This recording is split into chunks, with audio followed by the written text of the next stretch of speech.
Hello बच्चों। Hopefully आप लोग अच्छे होंगे, स्टे सेफ जोन में होंगे, अपने घर में होंगे और पढ़ाई भी कर रहे होंगे ऑफ कोर्स, राइट। तो आज हम लोग स्टार्ट करने जा रहे हैं ग्रेविटेशन। आप लोग बहुत अच्छा लगेगा ये chapter, it's a good one actually. लेकिन आपको थोड़ा सा इसमें कॉन्सेप्ट इन्वॉल्व होते हैं, फोर्सेस के कॉन्सेप्ट, थोड़े से प्रैक्टिस की ज़रूरत है। नोट्स में पूरा दूंगा आपको। नोट्स के बाद पूरे समझने के बाद आप सॉल्व एग्जाम्पल्स ट्राई करना, 5 या 10। उसके बाद जो भी आपके पास बुक हो उसके एक्सरसाइज से सॉल्व करना है आपको, ठीक है। एंड रेज द डाउट्स, मैं डाउट के any time available. So this is your gravitation starting. तो सबसे पहले यहाँ पे सोचेंगे एक्सेलरेशन ड्यू टू ग्रेविटी के बारे में। उससे पहले सोच लेते हैं कि न्यूटन ने क्या बोला था। सबसे पहले न्यूटन ने इसके बारे में कुछ बोला था। क्या बोला था? Newton's law of gravitation. Newton को सिर्फ मैंने एल लिखा है, न्यूटन्स लॉ ऑफ ग्रेविटेशन। तो न्यूटन ने बोला था any two mass in this universe attract each other with some force, right. वो हमेशा अट्रैक्टिव ही होगा, रिपेल नहीं होगा। Gravitational force is only attractive. So any two mass in this universe attract each other with some force, और उस force का formula भी उन्होंने दिया था। तो सबसे पहले स्टेटमेंट लिख लो, एनी टू मासेस, कोई भी वो मास हो सकता है, अट्रैक्ट ईच अदर। ऐसा नहीं एक करेगा दूसरा अट्रैक्ट नहीं करेगा, attract each other with some force.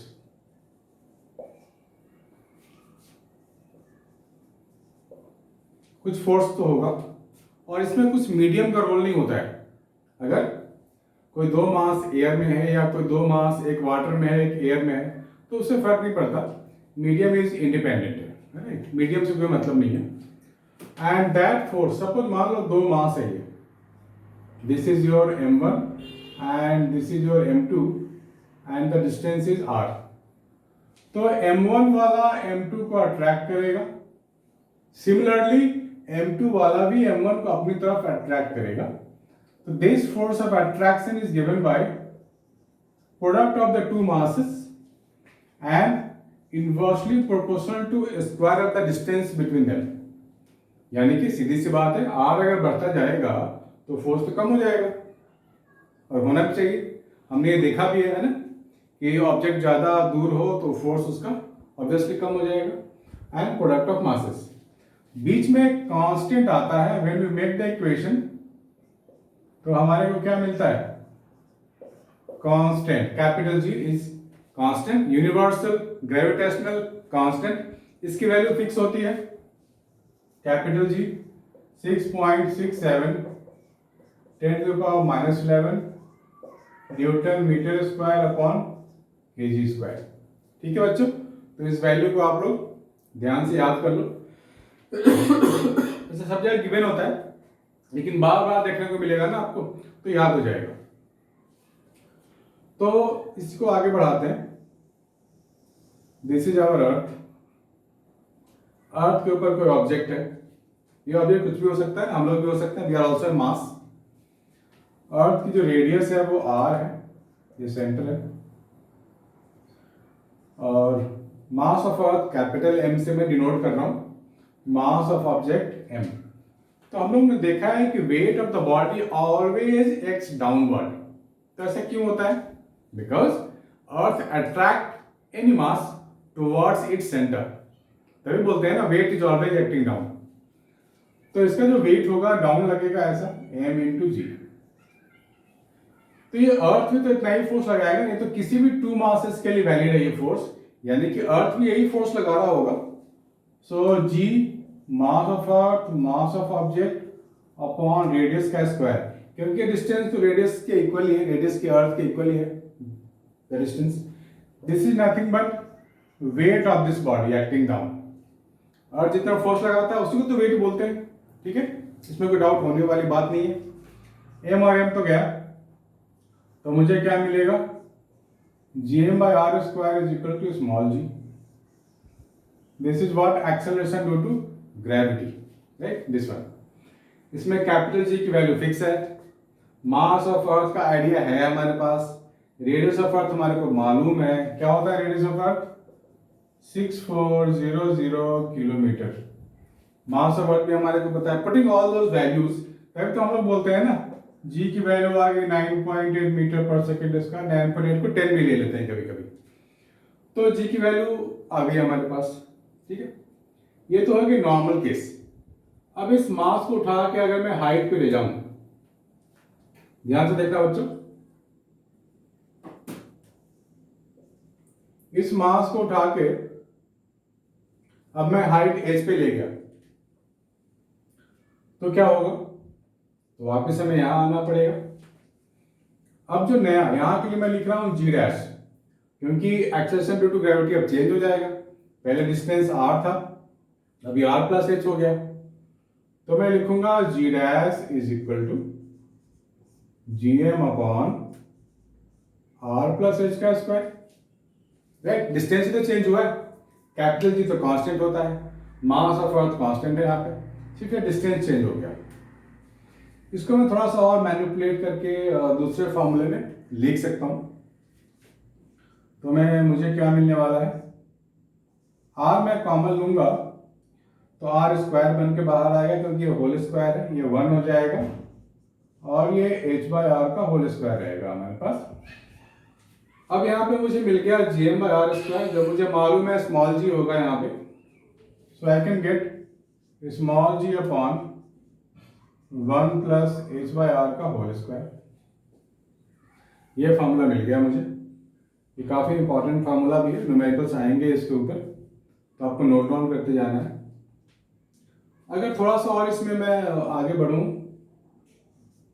तो मुझे मिल सकता है जी 1 प्लस एच बाई आर पे पावर -2 हो गया, ये ऊपर गया तो ये -2 हो गया।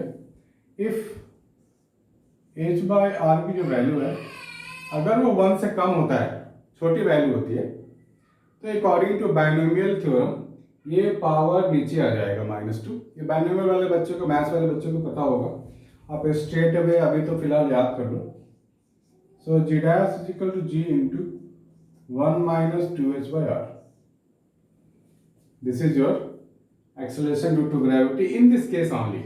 इसी केस में आप लिख सकते हैं, हमेशा नहीं लिख सकते हैं, जनरल केसेस के लिए तो है ही हमारे पास ये, ठीक है। तो हमने हाइट वाला भी निकाल लिया, 2 केसेस। अब अगर ये अंदर जाएगा तो क्या होगा, डेप्थ डी के अंदर जाएंगे तो क्या होगा, इसको आप नोट डाउन कर लो बच्चों, फिर मैं आगे की चीजें बताता हूं।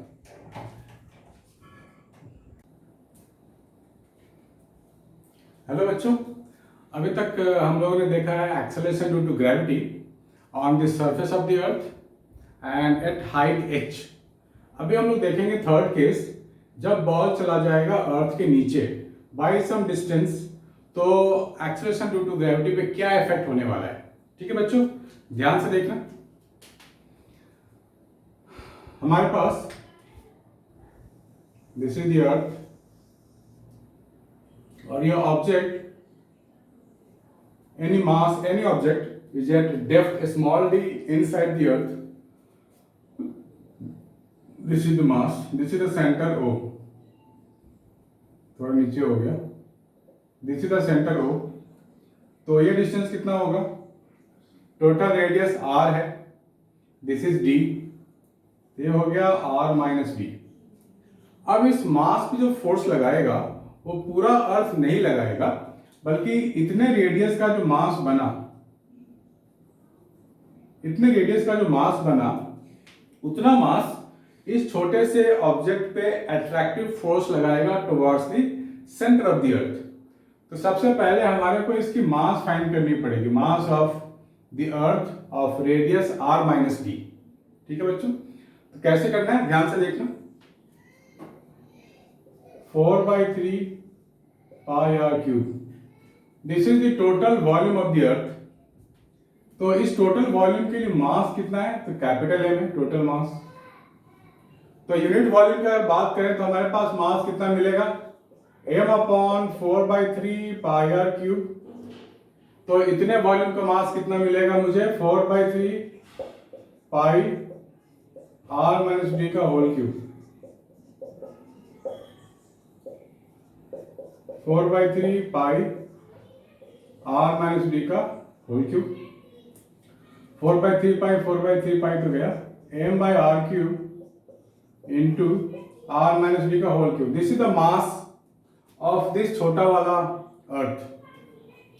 तो ये जो मास इस स्मॉल m पे लगाएगा force, that force can be written as g, इसको मैं नाम दे रहा हूं me, mass of earth upon small m upon distance का square. This is the basic formula of Newton's law of gravitational attractive forces.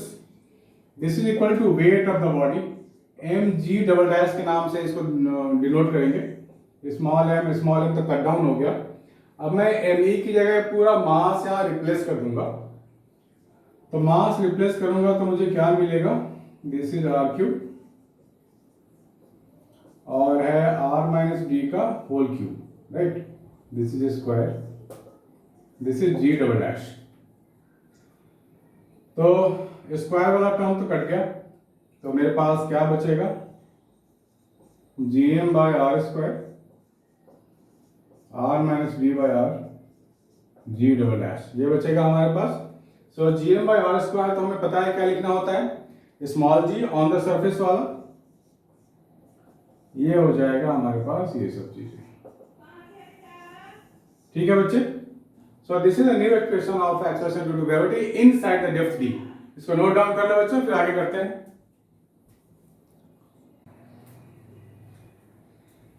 Hello बच्चों, आगे हमारे को करना है ग्रेविटेशनल पोटेंशियल। ग्रेविटेशनल पोटेंशियल को हम लोग शॉर्ट में जीपी लिख सकते हैं, right. It is the work done. ठीक है बच्चों, ये वर्क डन है किसी यूनिट मास को किसी यूनिट मास को बहुत दूर से लाना है, इन्फिनिटी से लाना और एक पॉइंट पे रख देना है। तो इतने के लिए जो वर्क डन होगा that is called gravitational potential. तो बेसिकली ये वर्क डन ही है, तो हमें पता चल गया है कि ये स्केलर क्वांटिटी है। ये क्या है बच्चों, स्केलर क्वांटिटी। ठीक है, तो बहुत सारे बच्चों को नहीं पता है कि ये कौन सी क्वांटिटी है, तो ध्यान देना पड़ेगा आपको।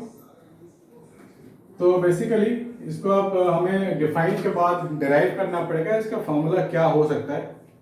तो आप यूनिट मास का मतलब 1 kg का मास ले लो, जो इन्फिनिटी से आपको उठा करके यहाँ रख देना है एट सम डिस्टेंस r, यहाँ पे रख देना है।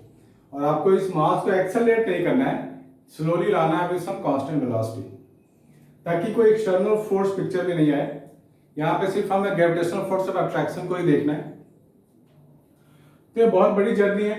तो हम लोगों ने क्या किया, एक छोटा सा पाथ ले लिया ए बी, और पाथ लेंथ हम लोगों ने लिख लिया D R, path length.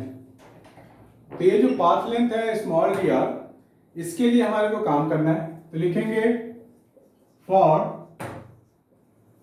Small displacement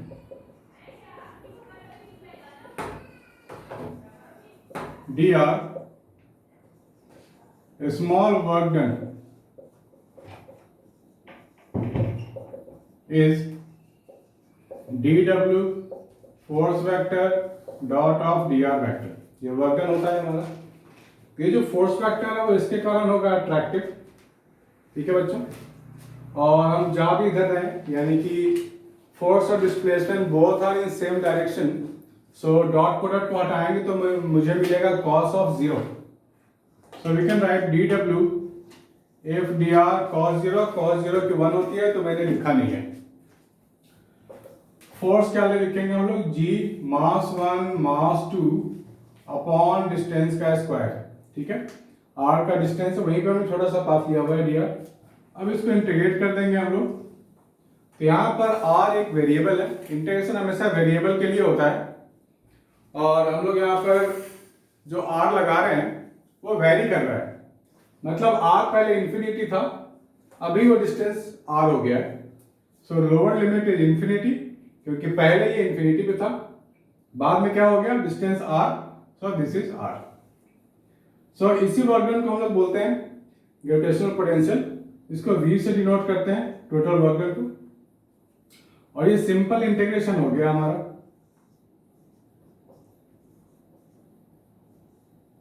this one. तो बेसिक फॉर्मूला हमारे को इंटीग्रेशन का पता है, वो होता है पावर में +1 कर देना, जो भी पावर न्यूमरेटर में होगा वही डिनोमिनेटर में होगा हमारे पास। So this is coming out to be -1/r this one. तो हमारे पास जो फॉर्मूला बन के आया है वो क्या बन के आया है, -1/r lower limit upper limit. तो अब यहाँ पर हमारे को अपर लिमिट पहले डालना होता है according to definition of definite integration. पहले अपर वैल्यू आती है, फिर माइनस करते हैं, फिर लोअर वैल्यू यहाँ डाल देते हैं हम लोग। तो मुझे क्या मिलेगा, gm -1/r दिस वन। ठीक है, तो ये मुझे मिल गया -gm/r। This is your gravitational potential definition और ये इंटायर डेरिवेशन। इसको नोट डाउन करो बच्चों फटाफट।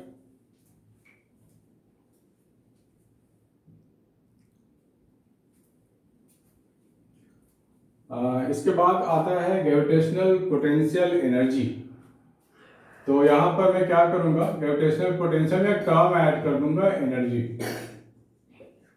तो ये क्या बन जाएगा, अब जीपी से बन गया जीटीई बन गया, gravitational potential energy GPE.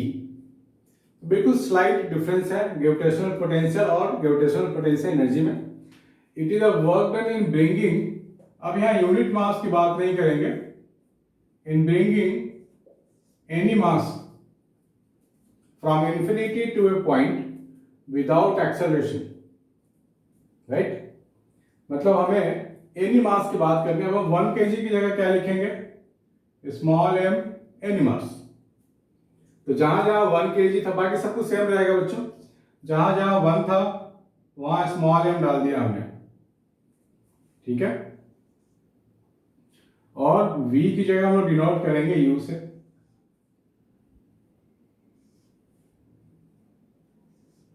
So this is your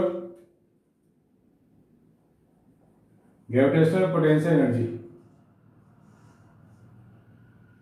-gmm/r, right. Energy है तो ऑफ कोर्स जूल में होगा, ये भी स्केलर क्वांटिटी होगा क्योंकि ये भी वर्क डन है। तो ये नया चीज मुझे मिल गया, ग्रेविटेशनल पोटेंशियल एनर्जी मिल गया, नथिंग मच डिफरेंट। 99% सेम ही था ना, या यूं कह सकते हैं both things are brother to each other. तो इसको नोट डाउन करो बच्चों, फिर आगे करते हैं।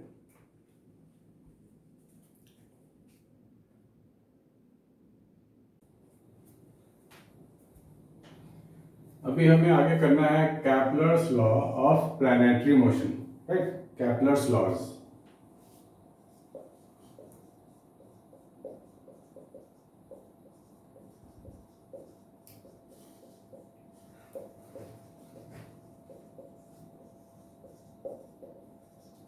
कैपलर्स ने कुछ लॉज दिए थे प्लैनेटरी मोशंस के लिए, प्लैनेट के मोशन के लिए। तो पहला लॉ था उसमें कि कोई भी प्लैनेट अगर सन के अबाउट में रिवॉल्व करता है तो एक इलिप्टिकल पाथ में रिवॉल्व करता है, ठीक है, इलिप्टिकल पाथ होता है। तो we can draw like this, this is elliptical path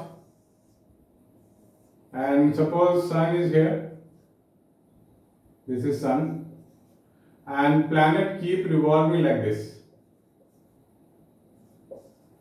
right, this is sun and this is planet। तो लिख सकते हैं a planet revolve around the sun in an elliptical orbit and the sun is at one of the foci. जैसे ellipse पढ़ा है mathematics में, उसको foci का मतलब पता है। फोकाई बेसिकली ये ओरिजिन होता है, ओरिजिन से लेफ्ट वाले में डिस्टेंस पे एक पॉइंट होता है, ठीक सेम डिस्टेंस पे राइट में भी एक पॉइंट होता है। सो उस पॉइंट में इलिप्स के दो कह सकते हैं, दो सेंटर है आप कह सकते हो, एक इधर है एक इधर है, अपार्ट फ्रॉम दिस मिडिल वाला। तो सन इज सिचुएटेड आइदर हियर या नहीं तो यहाँ ले सकते हैं, one of the foci, and planet keep revolving in an elliptical orbit. Circular नहीं बोला था कैपिटल्स में। दूसरा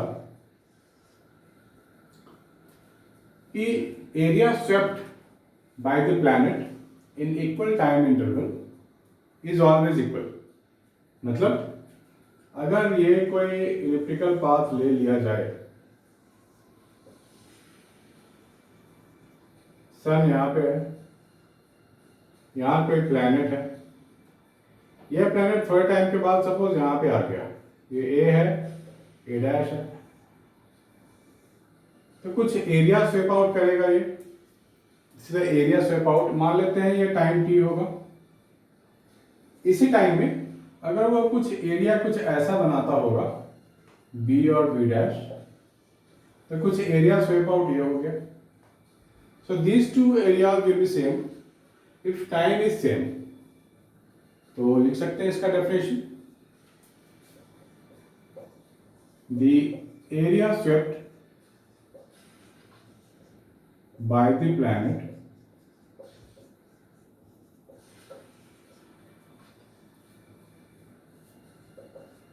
in equal time is always equal। ठीक है बच्चों, दोनों एरिया सेम क्योंकि टाइम भी सेम। थर्ड उन्होंने बताया था कि टाइम पीरियड ऑफ रिवॉल्यूशन होगा, तो लिख लो बच्चों, time period of revolution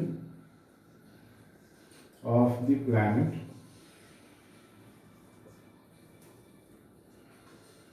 in the circular orbit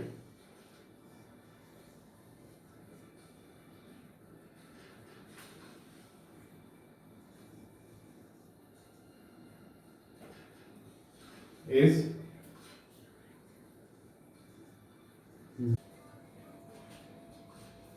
time period revolution is given by t square directly proportional का r cube, where r is radius of the orbit। ये orbit का radius है, planet का radius नहीं है बच्चों, सो be careful while writing. ठीक है, इसको नोट डाउन करो, फिर आगे हम लोग न्यू टॉपिक करने वाले हैं।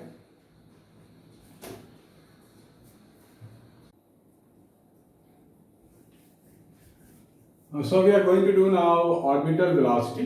किसी ऑर्बिट में अगर प्लैनेट मूव करता है या सैटेलाइट मूव करता है तो उसकी वेलोसिटी किन किन फैक्टर्स पे डिपेंड करती है और कितनी होनी चाहिए वेलोसिटी। सपोज एग्जाम्पल ले लेते हैं, एक दिस इज द अर्थ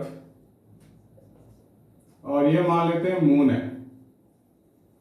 अर्थ का मास ले लेते हैं एम पी मतलब प्लैनेट का मास, और ये M S means any satellite का मास। तो इसके सेंटर से डिस्टेंस लेंगे इसके सेंटर तक, that is called orbital radius. और ये प्लैनेट मूव करता रहेगा, सॉरी सैटेलाइट मूव करता रहेगा प्लैनेट के अबाउट में ऐसा। तो ये मूव करता है बिकॉज ऑफ सेंट्रीपिटल फोर्स जो लग रहा है उसकी वजह से मूव करता है। तो सेंट्रीपिटल फोर्स कहां से आता है इसके पास, that is only because of earth gravitational pull. है सबने पढ़ा है, आपने बचपन से पढ़ा है, सुना है due to earth gravitational pull moon keep revolving, so that pull is given by g mass of planet mass of satellite upon distance का square, and this force is here directed towards the earth. This is equal to mv square by r, right. Centripetal force हम लोगों ने पढ़ा है कि circular motion के लिए बिना सेंट्रीपिटल फोर्स तो पॉसिबल ही नहीं है।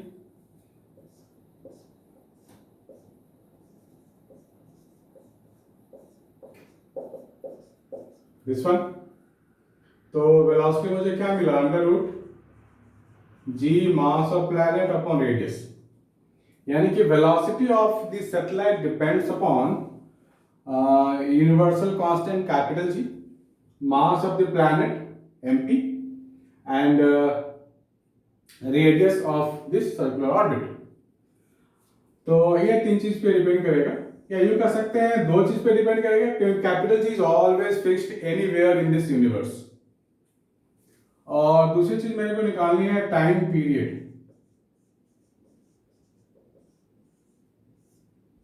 मतलब कितने टाइम में ये पूरा एक सर्कुलर मोशन कर लेगा। तो हम लोग लिख सकते हैं टाइम पीरियड का मतलब हो गया डिस्टेंस अपॉन स्पीड, और स्पीड क्या लिखेंगे हम लोग, G mass of planet upon R, जो हमने अभी अभी फाइंड किया हम लोगों ने। तो इसको थोड़ा सिंप्लीफाई कर लें तो ये आ जाएगा 3/2 आर रूट आर, मिलके मिल जाएगा r to the power 3/2, this one, ठीक है। तो mass of planet is not going to change basically, तो यानी कि mp भी कांस्टेंट ही होगा, कैपिटल जी तो कांस्टेंट होता ही है, 2π भी कांस्टेंट ही है। So we can write time period is small r to the power 3/2। किसी किसी बुक में कैपिटल R होगा या XYZ होगा, सिंबल से फर्क नहीं पड़ता, आपको टर्म्स को समझना है। ये टाइम पीरियड कैपिटल T है और ये डिपेंड कर रहा है रेडियस ऑफ द ऑर्बिट। और जब भी हम रेडियस ऑफ ऑर्बिट की बात करेंगे तो एक के सेंटर से लेकर दूसरे के सेंटर तक ये डिस्टेंस होता है। और अगर मैं स्क्वायरिंग कर दूं बोथ द साइड्स तो आई कैन गेट दिस। ये हमारे को कैप्लर्स लॉ में भी मिला था ना, थर्ड लॉ में लिखवाया था मैंने, तो इसको नोट डाउन कर लो बच्चों, ये काफी इंपॉर्टेंट है। इसके बाद हम लोग अभी कर लेते हैं एस्केप वेलोसिटी। नाम तो सबने सुना होगा कि एस्केप वेलोसिटी का मतलब होता है, अब इसकी जरूरत नहीं है, ये मैं हटा देता हूं।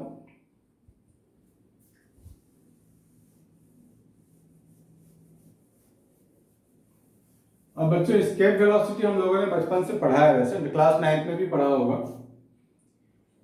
कि अर्थ के सरफेस से ऐसी कौन सी मिनिमम वेलोसिटी दें जिससे वापस नहीं आए। जैसे मैं इस पेन को फेंक रहा हूं, ये तो वापस आ गया, राइट, और भी जोर से फेंकूंगा फिर वापस आ जाएगा। तो एक ऐसी मिनिमम वेलोसिटी होगी जिससे मैं पेन फेंकूं तो ये वापस नहीं आए और अर्थ के एटमॉस्फेरिक अट्रैक्शन से, अर्थ के ग्रेविटेशनल पुल से बाहर चला जाए। So that minimum velocity with which the body is thrown such that the body is out of the gravitational field of the earth is called escape velocity। तो सबसे पहले आप लोग डिफाइन कर लो escape velocity।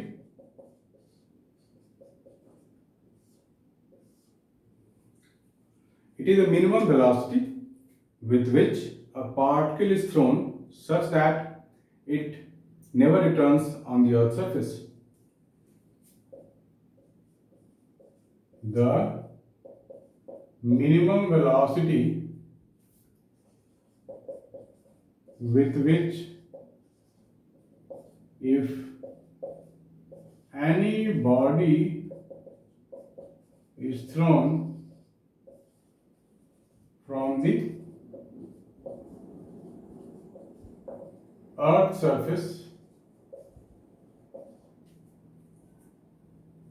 then that body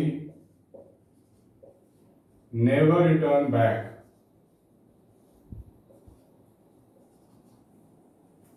That velocity is called escape velocity। तो मतलब मैंने यहाँ पे VE दे दिया वेलोसिटी, escape velocity दे दिया, तो ये कहीं ना कहीं जाएगा, इन्फिनिटी पे लॉस्ट हो जाएगा, वापस नहीं आएगा, मतलब कहीं ना कहीं जा रहा है, कहीं लॉस्ट हो जाएगा। तो ये मुझे फाइंड करनी है। तो बेसिकली मुझे देखना पड़ेगा कि इसको फाइंड कैसे करें। इन्फिनिटी पे हम लोग एनर्जी जीरो लेते हैं किसी भी सिस्टम के लिए, और इनिशियल तो एनर्जी है इसके पास कुछ, kinetic plus gravitational potential energy, दोनों एनर्जी है इसके पास। तो मैं इस लेवल को नाम दे रहा हूँ ए और यहाँ नाम दे रहा हूँ बी, इन्फिनिटी वाले को। So according to conservation of energy, इस पूरे यूनिवर्स में एनर्जी रिमेन कांस्टेंट, पूरा universe is system in which energy remain constant, सिर्फ एक फॉर्म से दूसरे फॉर्म में चेंज होता है। So I can write EA is equal to EB from principle of conservation of energy. So EA के पास दो एनर्जी है, एक तो kinetic plus gravitational potential energy GPE, और इन्फिनिटी पे एनर्जी हम लोग जीरो लेते हैं।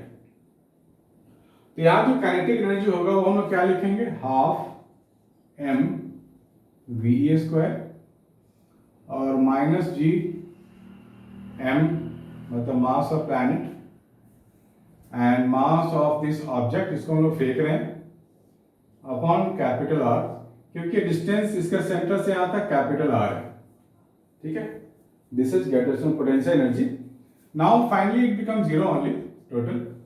यहाँ मैं इसको सिंप्लीफाई करने वाला हूँ, इस टर्म को इधर ले जाएंगे तो और सिंप्लीफाई कर लेंगे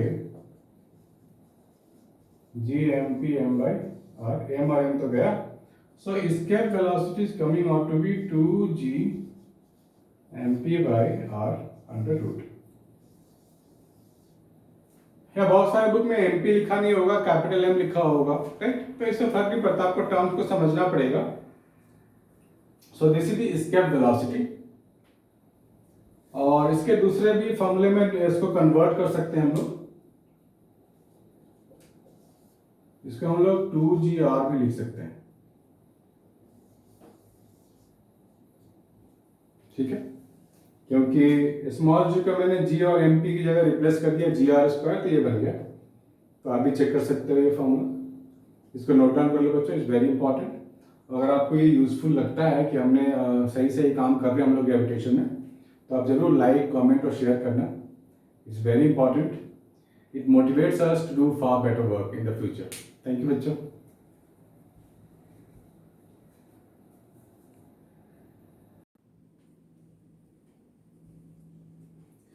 हाँ, ग्रेविटेशन में आगे बढ़ते हुए एक टॉपिक हमारे को मिला है ग्रेविटेशनल फील्ड। देखो बच्चों, जैसे ये फील्ड की बात होती है, ये क्लास 12th में भी आपको मिलने वाला है, मैग्नेटिक फील्ड, राइट। मतलब मैग्नेट के चारों ओर एक एरिया स्पेस होता है, उस स्पेस में अगर आप किसी आयरन नेल्स को ले गए या किसी मैग्नेटिक मटेरियल को ले गए तो मैग्नेट उसको अट्रैक्ट कर लेगा, राइट, क्योंकि उसने चारों ओर मैग्नेटिक फील्ड बना रखा है। बिल्कुल उसी तरीके की बात यहाँ भी है कि कोई भी मास होगा वो अपने चारों ओर एक फील्ड बनाता है, एक स्पेस बनाता है। उस स्पेस में अगर दूसरा मास आ जाए तो उसको अट्रैक्शन फील होगा, राइट। तो इसको सीधी भाषा में समझ सकते हैं, जैसे हम लोग किसी सोसाइटी में रहते हैं, कहीं रहते हैं, तो हमारा फील्ड है, लोग हमें जानते हैं, हमारे पास वहाँ आते हैं तो हमसे मिलने के लिए आ जाते हैं, तो हमारा फील्ड है, हमारा वो एरिया है। सिमिलरली कोई अगर मास है, this mass creates a field around itself, right? इसमें कोई अगर दूसरा मास इंटर कर गया तो उसको अट्रैक्शन फील होगा इस मास की तरफ, ठीक है बच्चों। तो इसको डिफाइन कैसे करेंगे हम लोग, इसको हम लोग लिख सकते हैं कि the space around the mass in which any mass can feel force of attraction, or that is this space around is called the gravitational field. So we can say it is a vector quantity. It is a vector quantity. और इसको हम लोग capital E से show कर सकते हैं field. इसका formula होता है GM अपॉन डिस्टेंस का स्क्वायर। अगर x डिस्टेंस पे मुझसे पूछा जाए कि एक फील्ड बताओ कि फील्ड कितना होगा, तो मैं पहले एरो से दिखाऊंगा ऐसे कि फील्ड इज दिस वे। किसी बुक में I से भी मिलेगा, किसी बुक में E से डिनोशन मिलेगा, तो आपको डिनोशन से घबराना नहीं है, सबका मतलब एक ही है कि ग्रेविटेशनल फील्ड की बात हो रही है। तो इस पॉइंट पे अगर बोला जाएगा कि find the gravitational direction of gravitational field, तो एरो को ऐसे दिखाएंगे, राइट। सो इस direction is always directed towards the mass. अगर इस पॉइंट की बात होगी तो मैं एरो ऐसे दिखाऊंगा, इस पॉइंट की बात होगी तो मैं एरो ऐसे दिखाऊंगा and so on. So gravitational field GF is always directed towards the mass, ठीक है। It's vector quantity. और डेफिनेशन आप मेरे वीडियो जो मैं बोल रहा हूँ आप खुद भी लिख सकते हो। The space around the mass in which any mass can experience the attractive force and this field, this entire space is called gravitational field, right? Or you can say the field possessed by this mass around itself such that any mass can experience the attractive force, right? तो ये काफ़ी interesting चीज़ है।